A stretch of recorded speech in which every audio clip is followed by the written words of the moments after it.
Today's daf we're going to be learning is Nedarim Daf Yomi. This week's learning is sponsored by Dahlia Farber Zohar in honor and appreciation of Esther Meisels. Thank you for your friendship and inspiration and for introducing me to Rabbanit Michelle's Daf Yomi podcast.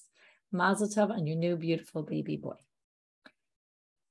Okay, we're going to get started with where we ended on yesterday's daf. We were in the middle of a question of Rami bar Hama. Rami bar Hama asked, if I say this piece of meat will be forbidden to me like the peace offering meat after Zrikat Damim, after the blood was sprinkled on the altar. To which the Gemara says, what kind of question is this? Basar Shlamim after, okay, maybe we should go back and clarify some important details. In order to understand today's daf, which is going to be all about this question, we're going to have three possible answers to this question, and then a suggestion after all the possibilities are rejected, a suggestion that maybe there's a tannaitic debate about exactly what Rami bar Hama asked. Now, the issue is like this. If we go way back, when I take on a neder, I need to be matpis. I need to connect the neder to something.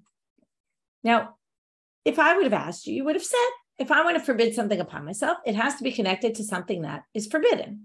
So like, let's say I vow to forbid this piece of meat, like as if it was pork.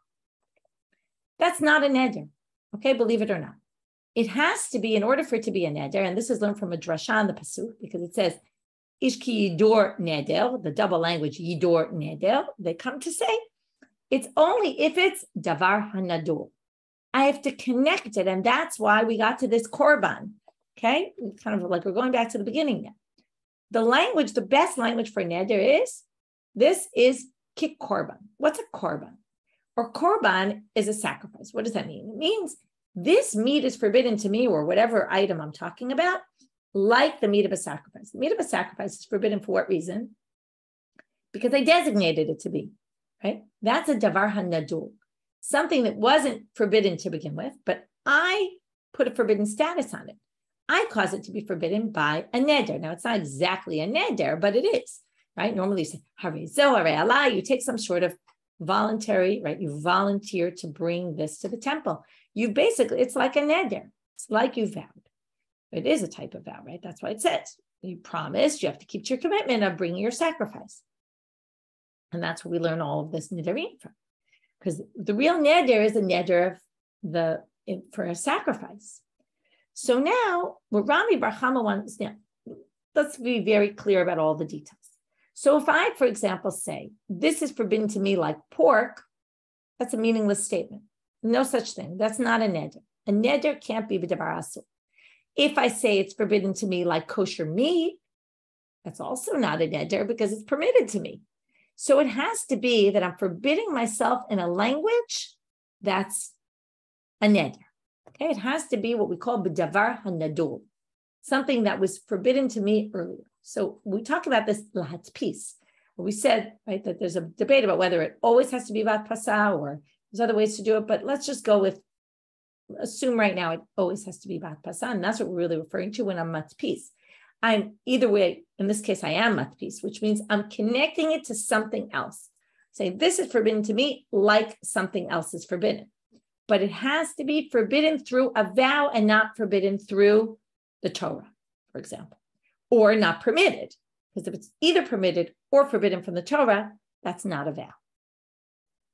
So that's exactly Rami bar Hama's question. He says, what if we take something that was originally davar hanadul, like a sacrifice, a peace offering, that was forbidden originally because it was davar hanadul, and then it became permitted because I sprinkled the blood, and now the meat is permitted to me. So if I say this piece of meat I have in front of me, which is nothing, has no status, is going to be like this other piece of meat that's in front of me that is now permitted, but at some point earlier in history, right, earlier in our timeline, and we're going to see a whole bunch of timelines today on the study guide. I'll actually share screen. It'll help you see it, visualize. If it was originally davar hanadul and now it's davar mutal, right? So originally it was vowed, the meat, because the animal, again, I'm not talking about the meat in front of me right now that I want to, we have two pieces of meat in front of me. One is the one I want to forbid upon me right now. That's right. That's the one I took the vow about. But I'm connecting it to another piece of meat. that piece of meat originally was forbidden for me because of a vow. But after I sprinkled the blood on the altar, it became permitted to me. So when I say that this meat is like that meat, do I mean its present status or do I mean its original status? If I mean its original status, this piece of meat next will be forbidden. If I mean its present status, then it will be permitted because it's davar mutal. Now, by the way, it would be permitted to me also if the object started as davar nadul and then became permitted and then became forbidden. That would be also. And then I said I want it to be because of this, right? I want this like this. And right now it's forbidden, but in the middle it was permitted. Okay, we'll get to a case like that in a minute. So, okay, we're gonna talk about different types of cases today. We started out with something that started as davar nadul, became davar hamutar. Then we're going to look at something that started as davar nadul, became mutar, and then went back to being asur. Okay. Now that, again, what's its status now? Its status now is asur, not nadul. That's going to be different a little bit from something that started as davar nadul and remained forbidden, but maybe for a different reason.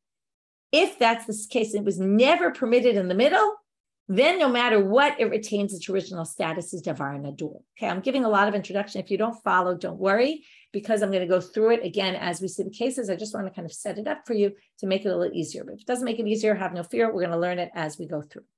So our first case is a simple case. Starts as davar nadul, becomes mutal. I'm standing now and I say, I want it to be like this. Do I mean like this in its present state where it's permitted, which means it's not a neder? Or do I mean its original state where it was forbidden because of a vow? That's the meat of the korban. So that's the question. Amar Rav, last line of Yud Aleph Amud Bet. Rava says Tashma. Let's learn it from our Mishnah. Our Mishnah said notar and pigul.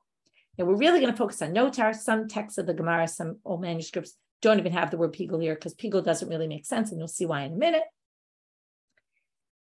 Vaha notar upigul. We're going to take out the word pigul because it's not really true. La'achar zrikat damim. Okay, it's actually true right now that notar and pigul both kick in when?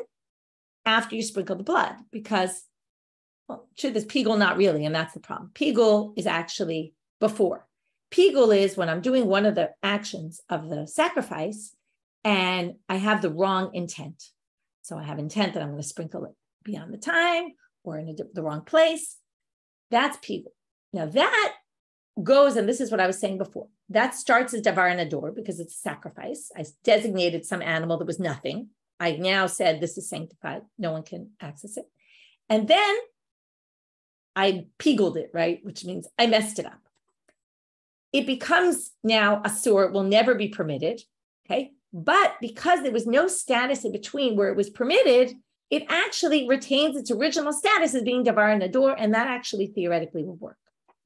Okay, but notar. Now remember, the Mishnah said, if I say, the Mishnah at the bottom of Yud Amud Bet said, if I say it's like pigul or it's like notar, then then whatever meat I was talking about is forbidden. That's a valid vow. Now let's look at notar. Okay, I'm going to pull up the study guide, and I want you to see it on the study guide. It'll be very clear. So again, it's in Hebrew, but you can follow. I'll explain. So our first timeline is like this. He separates the korban, right? He designates the animal for a sacrifice, or she. It's now davar hanadul. Okay? So if I designated it at that moment, it would be, right, if I said, this piece of meat is like that piece of meat that I designated for a sacrifice, obviously it's going to be, it's going to be forbidden because at this point it's forbidden. But if you want notar doesn't happen at that stage. After I sprinkle the blood of the korban. Now we're assuming right now, and that's going to be a question, we're assuming right now we're talking about a peace offering, which is eaten by the owners, okay? Or any offering theoretically that gets eaten by somebody. So after you sprinkle the blood, that permits the meat to be eaten. So I designated it as a korban, it was davar nadul. Now it changes status, and it's now davar hamutal. Now, notar, when does notar kick in? Well, what does notar mean? Notar means, right, there's a certain designated time I'm allowed to eat this sacrifice. Okay. Now, if I wait that amount of time and I leave the meat and I don't eat it in that exact time, it becomes notar.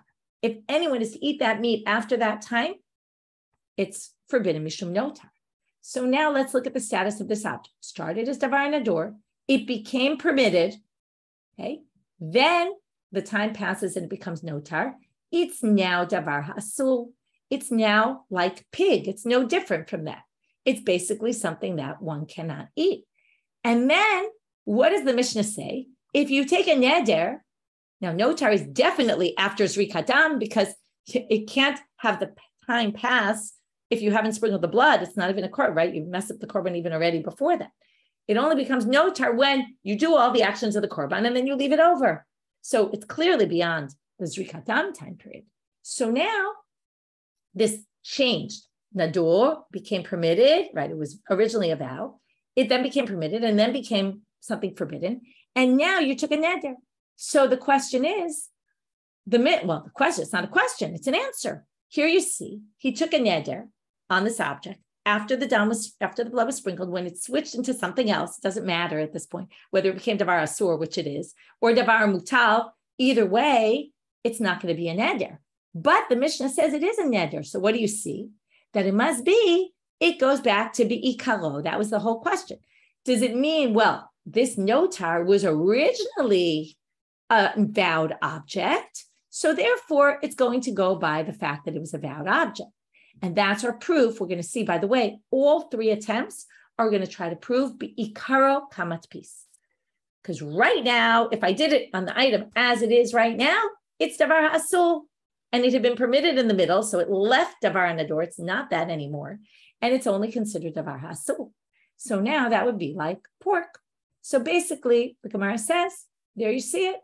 It obviously goes bi'ikaro. Okay? Originally, a notar was a type of sacrifice. It's basically when you say like notar, you're basically saying like a korban, because it's like a korban that might have got messed up down the road, but it doesn't matter that it got messed up. We're really talking about it. It's a type of sacrifice. To which the Gemara said, or Rav Huna says, that's not a good proof. Rav is proof. Amalei Rav Huna b'red Rav Natan bin notar shel ola. Maybe it's talking about the notar of a burnt offering. Why is a burnt offering different? What is a burnt offering? A burnt offering goes up entirely to God. That means the entire thing is burnt. It's never permitted to eat. And this is that distinction I was making before that was maybe a little hard to understand. Now, hopefully you'll understand it better. If I designate a korban ola, we're now on the second timeline of the sheet. I have a korban ola. It's now davar hanador, right? I committed this to the temple. It's a vowed object. I sprinkle the blood. Now what happens? I'm supposed to burn the entire thing on the altar. So the meat is not permitted. Now, at this point, it might be davar ha'asul, okay? It's forbidden meat, but it's all forbidden because it was originally davar nador. So basically, it's still forbidden because of the original neder. So if I take a neder on a notar of an ola, okay, I didn't put this in the chart, but obviously it means now time passed and it became notar, and now I made a neder on the notar, but it never left its original status as davar nador because it was never permitted along the way. So therefore, we can say that when the Mishnah says notar, they mean the notar of a korban ola, of a burnt offering, which is still in its original status because there was never any stage where it was permitted. To which the Gemara says, well, if you want to say that the Mishnah was talking about notar of an ola, the Gemara says, that's actually Rava. Rava responds to Rav Huna and says to him, Amar le, im ken lini bebasar ola. Forget about notar. They could have said in the Mishnah, like the meat of an ola korban. Because the meat of an ola, what's the status, right? It always retains its original status, and it will be forbidden, but originally because you were noder. To which the Gemara says, actually, basar ola is included as well. There was just no need to mention it. And they mentioned notar of an ola or pickle of an ola to teach you something unique, which is, it's the structure of a lo mebaya kamar. Lo mebaya means we didn't need to tell you the obvious case. We're only telling you the less obvious case. Lo mabaya basar olada so daha bekorban kamat pis. Obviously, if you say, this meat is forbidden to me like a burnt offering, that's basically like saying like a korban. We already know like a korban is forbidden. So there was no need to tell you that case. Why notar upigel de ola itzricha? Why did they need to tell you the notar upigel of a korban ola? Again, this is all saying that when the Mishnah says notar upigel, they only mean of a burnt offering, not a shlamim. because the shlamim would already be davar ha'asur and it wouldn't work. Because again, what happens with the shlamim? It becomes permitted in the middle, then later becomes notal, and therefore it would actually not work.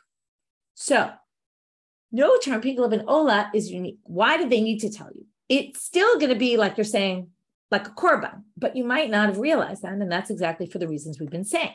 Kasal kadat achamina ki isur notar, ki isur pigul, v'havele ki matpis b'davar ha'asur. When you say kinotar ukapigul, how did we explain it before? You're really saying like a korban, which became notar, but the focus is on the korban. But they're saying maybe you want to say, maybe you'll think that if I say like notar, like pigul, that my emphasis is not on that this is a sacrifice. My emphasis is on it's not able to be eaten, right? It's davar asul, to which they say, right? The matpis b'davar asur v'lo mitzar. You might have thought notar and pigul are called isurim davar asur. You might think it's not forbidden because, again, it sounds counterintuitive. But if it's davar asur, again, go back to the pork example. If it's pork, it's forbidden because it's forbidden. You can't take a vow and say something is like pork. That doesn't work in the world of ned. So therefore, you might have thought notar and pigul are like that. Kamash malan, it comes to teach you this Mishnah that it's not. So now we're going to reread the Mishnah. When the Mishnah said notar and pigul, what they mean is notar and pigul of an ola. Because if it were, again, forget pigul. Pigul becomes forbidden before zrikatam anyway. So pigul really could be of any sacrifice. But notar would be only the notar of a burnt offering, because if it was notar of a peace offering, for example, it would become permitted in the middle, and then the only reason why it's forbidden is because it's davar ha'asul, and that actually wouldn't work. But if it's notar of an ola, it starts as a notar, as a davar hanadul, as a vowed item, because I designated the animal, and it remains it remains as a constant. It's always forbidden. It's true now; it has an extra problem with it that it's notar also, but it would end up being forbidden if I vowed that this is like notal, right? Then basically I'm vowing that it's like davar hanadul, okay? And that doesn't mean that I'm going to be ikaro because it never changed its status. There is no difference between the ikar, what it was originally, and what it is now. So that means, basically, Rav Huna is answering, we can't learn from this anything, okay? This doesn't teach us what you wanted it to teach us. Again, Rava tried to say, it does teach us, because this is a case where it was originally something, then it became permitted, then it became forbidden, and the question is, do we go by its status now, where it's a forbidden item, or do we go by its original status? Huna said, no, it could be only a burnt offering. Now, I see you're asking, what about, Caroline, I see you're asking about how could a burnt item ever be left over if it gets all burnt? The point is someone didn't burn it all for whatever reason, and therefore it got left over. Just like a basar shlamim, you're supposed to eat within a given time. If you don't, it gets left over. So it could be for whatever reason, it wasn't burnt, and then it becomes left over. Okay, that's the idea. Not like we normally have notar. It's only when someone does something wrong that we end up with a case of notar. So we tried to prove it from a Mishnah, but again, as usual, if we can read the Mishnah that's in a particular case of only a burnt offering, then the Mishnah doesn't teach us anything. Because we need to find something that became permitted in the middle or at the end or some stage before the vow was made. And that's not this case if you read it the way Rav Huna reads it. Second attempt, meitive. Meitive is usually an introduction to a difficulty. Some people try to explain that there's a difficulty, but most people read this. Again, it's a bit of another example how Nedarim uses words a little differently uses terms differently than another Masechtot. Here it really seems to be a second attempt to prove it. And now we're going to prove it from a bright. Ezehu isal ha'amor b'Torah.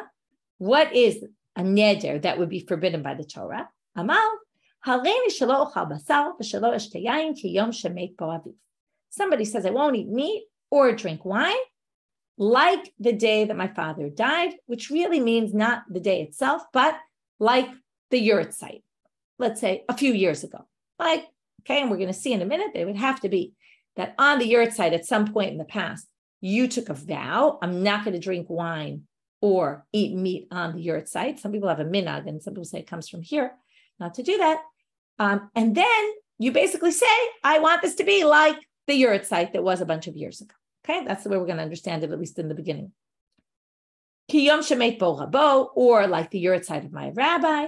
Ki yom sheneherag bo Gedalia ben Achikam, or like the day that Gedalia was murdered, which is the 3rd of Tishrei, which some people actually say it wasn't the 3rd of Tishrei, but we push it off to the 3rd of Tishrei. That was on the 1st of Tishrei. Anyway, the point being, now this is strange. This is a ta'anit. This is a fast day anyway. But it must be that the person themselves took a vow on that day. Okay, the fast is only by rabbinic law. If I take a vow not to eat on a fast, or not to eat meat or drink wine on a fast day, then if I drink meat and eat wine, I'm not only going against the rabbinic prohibition, but I'm also now, I violated a Torah law. So it could be someone who want to take it a higher level and say, even by Torah law, I'm forbidding myself, because if I take any vow, it has a Torah status. So it would have to be someone who took a neder to not eat meat or drink wine on some Gedalia. One day I got to Jerusalem, I saw it in terrible destruction, and I vowed that day not to eat. And now I'm standing many years later, or many months, whatever it must be, at some later time, and I want to say, like that day, way back when. This is what I told you before. Shmuel says, you would have to have vowed on that day, way back when. If you hadn't vowed that day, then it's not a neder. Right? If you say, like the yurtzeit of my father, when I actually maybe didn't eat meat or drink wine, but not because I took a vow, well, that would mean nothing. Okay? It would have to be that I took a vow on that original day. And that's what, again, we're matpisip v'davar hanadul. This is the classic that we've been discussing. What does this have to do with our case? Well, the Gemara says, again, it's all a matter of what exactly is the situation. So the Gemara suggests, hechidami, and then they're going to use it to prove our point, which is, again, I'm going to pull up the sheet again. Lav kigon dekai becha b'shaba. Is it not that he's standing right now on the first, let's say the Sunday of the first Sunday, right? It sounds like American holidays, right? It's the first Sunday in the month of November, right? Election day is coming up, right? That's not the first of the month. Okay, whatever. So, right, apropos for this year. But anyway, it's the first, okay, he's on, let's say the first Sunday, Demepo Avia. In other words, let's say it was in November, and his father died on a Sunday in November, or we can go by a Jewish month. It was in Cheshvan, the first Sunday in Cheshvan. Even though, okay, so now it's going to have to be like this. On a Sunday when his father died, okay, I don't know why they connected to a day of the week. It doesn't really make a difference. We're just giving an example. But if it was the first Sunday in Cheshvan, his father died, and then 1 year, okay, that's this first one, he took a vow, and it became a davar nadul. Okay? The next year, he didn't take a vow, and we're talking either 2 years later, 3 years later, 4 years later, 5 years later.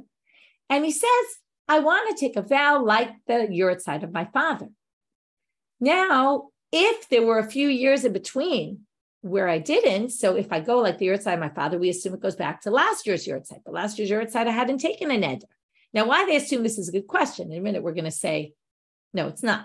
But right now, they're suggesting, theoretically, it could be that you're basically trying to go back to a yurtzeit, let's say 10 years ago, when you was a davar nadul. So what do you see here? It goes bi'ikar. It goes back to the beginning and not to last year when you didn't make a neder at all, and it was permitted for you to drink wine and eat meat. So if that's the case, we can prove from this Braita, again, it's hard to prove because it's not really what the Braita says, but we can try to prove from the Braita that you took a vow, right? It goes all the way back to the beginning and not to last year. To which the Gemara says, the Shmuel hachi itmar? What do you mean? Is that what Shmuel said? Amar Shmuel. But when Shmuel said, right, we thought Shmuel meant as long as at some point in the past he had, vowed on that day. But we say, Amar Shmuel, we're saying that I took this neder on a situation where I had vowed every year since. Every year I took a vow, in other words, meaning even last year. And what I'm saying now is, I want it to be forbidden to me, right? Like last year, and the year before, and the year before, and the year before. It doesn't matter how many years. The point is that there is no heter in the middle here, right? We thought it's, right, if he didn't take, we thought that there were empty years in the middle where he didn't do anything. Comes the Gemara and says, no, that's not what Shmuel meant. Basically, it would have to be a case where, and what Shmuel meant to say was, where every subsequent year, or maybe there was only 1 year, and you're going back to the last time you saw Jerusalem in its destruction, at the time before that, and the time before that, and they were all days that you took vows, in which case, basically, it's still davar hanadur, and it doesn't go back to some beginning time, it goes back to what it was previously, and therefore there is no, as it goes back to its current status, this doesn't teach us anything about what we're looking for, because we need to find something that was davar nadur and then was permitted. And this isn't that, or at least not necessarily. We don't really know, but we're assuming it's not that. Amar Ravina. Ravina now comes and brings a third proof. Tashma. Kechalat aharon ketrumato. This is a Mishnah on Yud Gimel Amud Bet. Get there tomorrow. If I say, this will be forbidden to me like the challah. What's the challah? It's the part of the dough that you give to the Kohen, which is forbidden to a non-Kohen to eat. Or ketrumato, or like truma that I give to the Kohen. Now, we already know this is going to be mutal. Why is it mutal? Because, first of all, your dough and your produce is forbidden to you from day one because you haven't yet taken truma masrot. Once you take truma masrot, so you permit your food to be eaten, but the truma remains forbidden from its original status. So this is a classic davar ha'asul. It's like eating pork.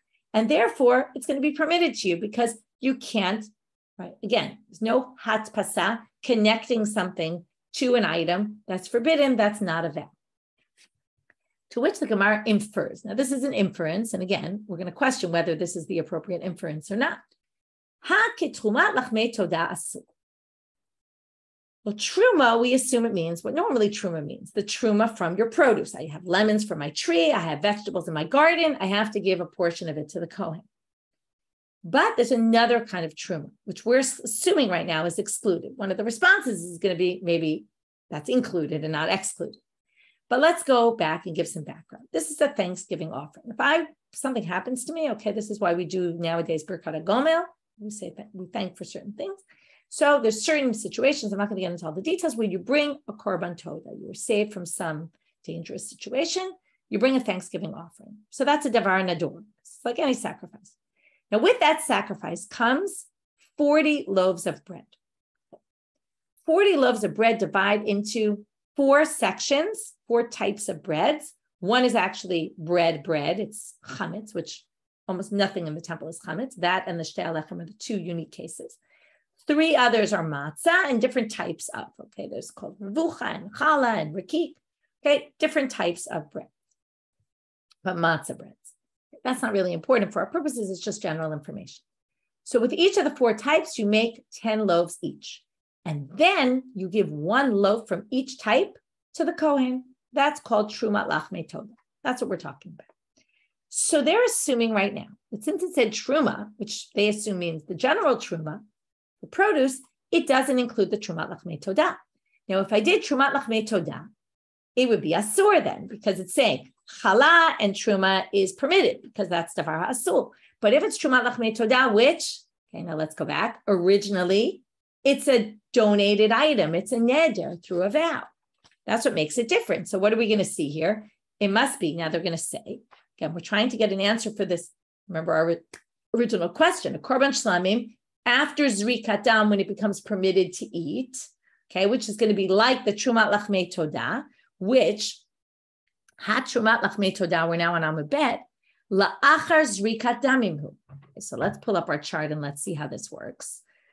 Okay, we have first, okay, and we're going to debate this a little bit later, but we're going to assume right now that how do you do this trumat lachmei todah? We're now in the 3rd attempt.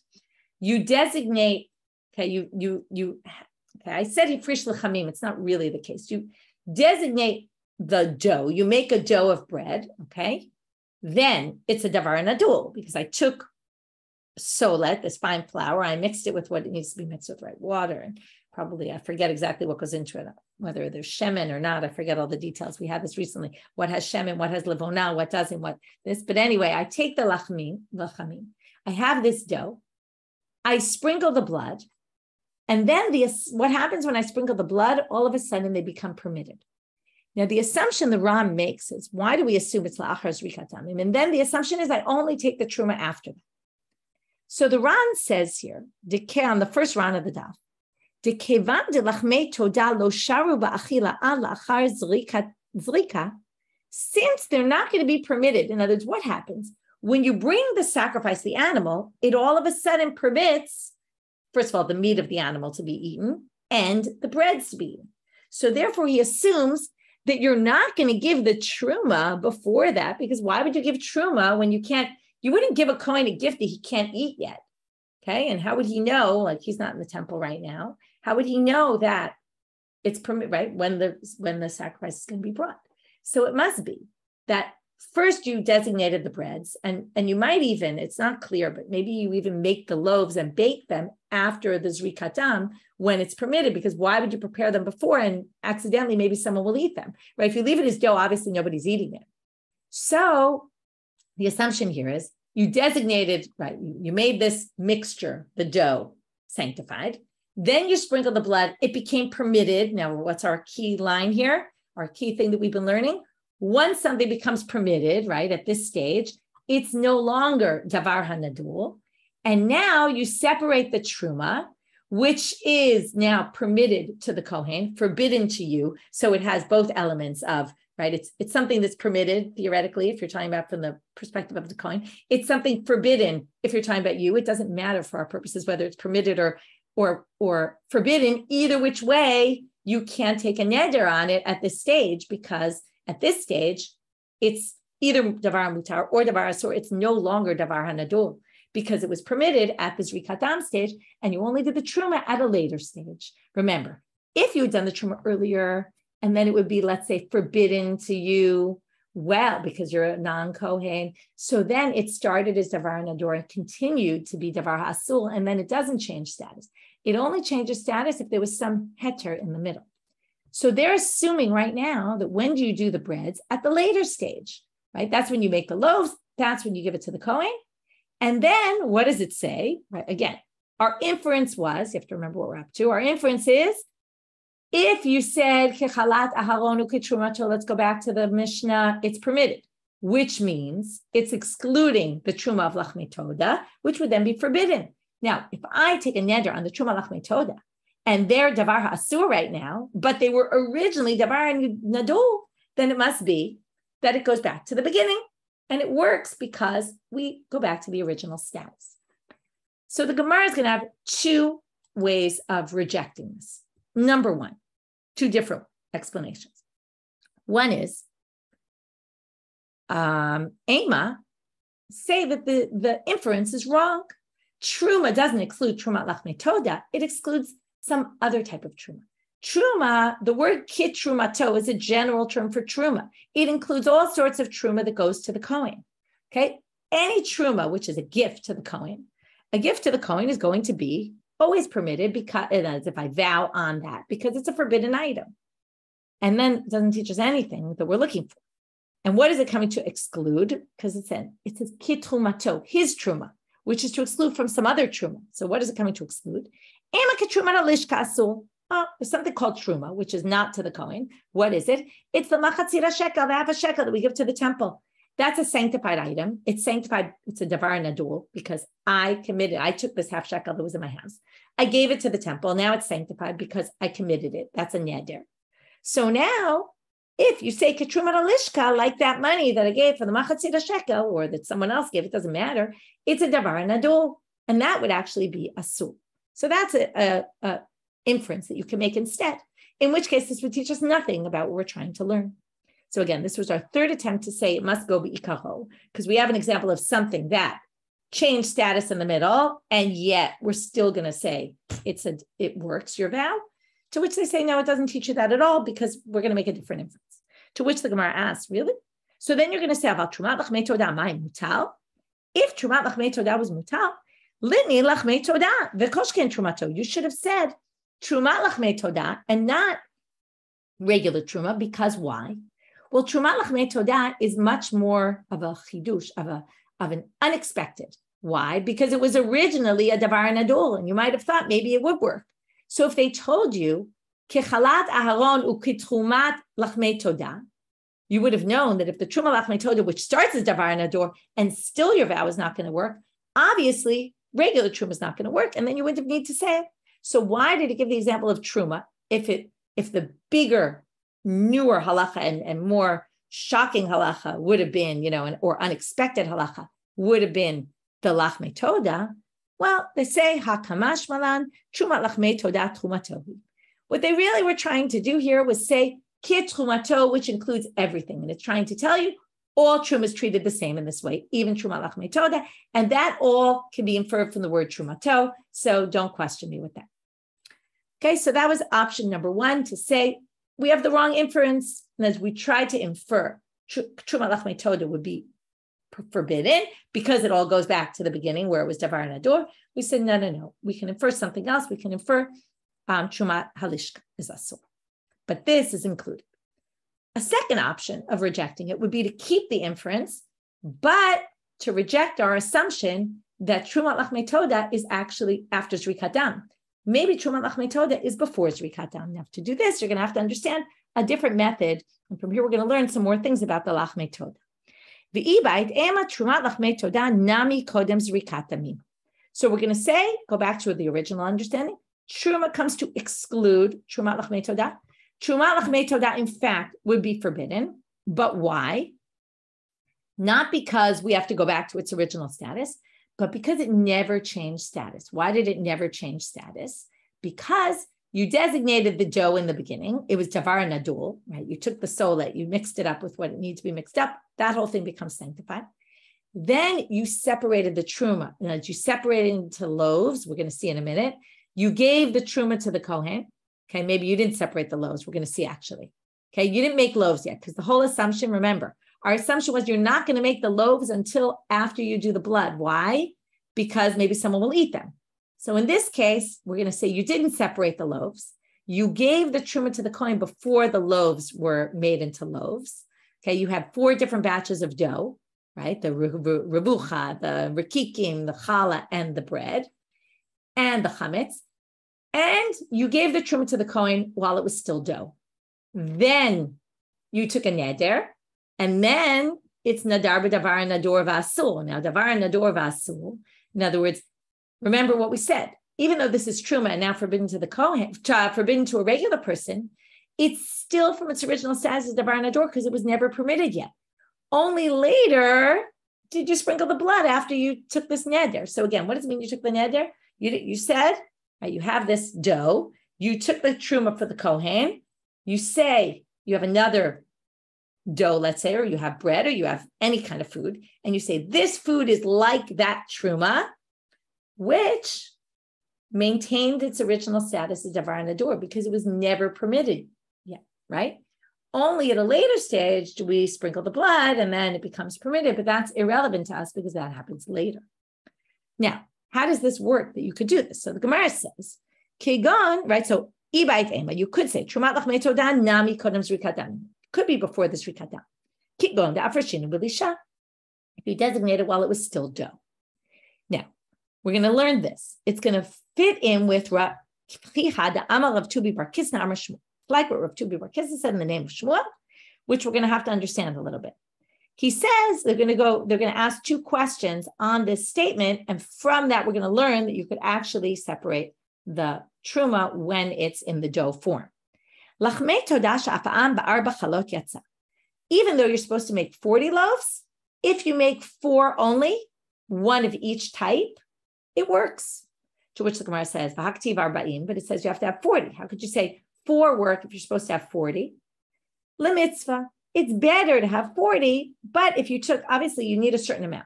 But if you took that amount and you made 4 gigantic loaves rather than 10 individual ones, okay, for each type, that's fine. Why does it say 40? Well, it's ideal, but if you don't do it, it's fine. Right? We have many things that ideally do it this way, but if you did it the other way, it works. To which the Gemara says, but if you have 4 loaves, habai lemishkal truma, how are you going to take truma from 4 loaves? To which the Gemara suggests something they're going to reject. Maybe you have, the bread, the challah, the rikik, right? Challah isn't challah, it's a chalat matzah. Rikik, and Revucha. Those are the 4 types. Another time we'll get more into the details of what those 4 type differences are. But anyway, right now for our purposes, you have 4 types. Take one. Take let's say the chametz one, give that to the kohen, and keep the others for yourself. But it says in the Mishnah, echad mikol korban. Okay, the pasuk says, "Ikliv mimenu echad mikol korban." You have to take one from each type of korban. Korban here means each type of bread. So it doesn't work. Shelo yitol mi korban al chavero. That pasuk echad mikol korban teaches you that you can't take from one type on the other. So it can't be you're going to take one of 4. So what's the obvious answer? If you have one gigantic one, cut a slice off. Give the kohen a slice of each. If you think that, well, Hatnan says in the Mishnah, echad, notice the pasuk said, take one. What does one mean? Shelo yitol prusa, it has to be a whole one. So you can't take a slice off. It's not mechubad, as they say. It's not respectful to give the kohen a slice, right? It's also, it doesn't last as long, a slice of bread. In any case, that's not the way we give a gift to a kohen. We don't give him a slice of bread. So now we're stuck. If you're going to say that 4, what Rav Tubi Kisna said in the name of Shmuel, 4 is enough, how on earth are you going to take truma? You can't take one on all 4, on the other 3, and you can't take a slice off of each one, and you're not going to give them the entire thing for you to eat. It must be that you're allowed to be mafresh the truma when it's still dough. Then he ends up with a whole one, right? Because you're going to take the dough you gave him, he can make a loaf out of it, and then you'll have this one gigantic loaf that's 9/10 of the amount.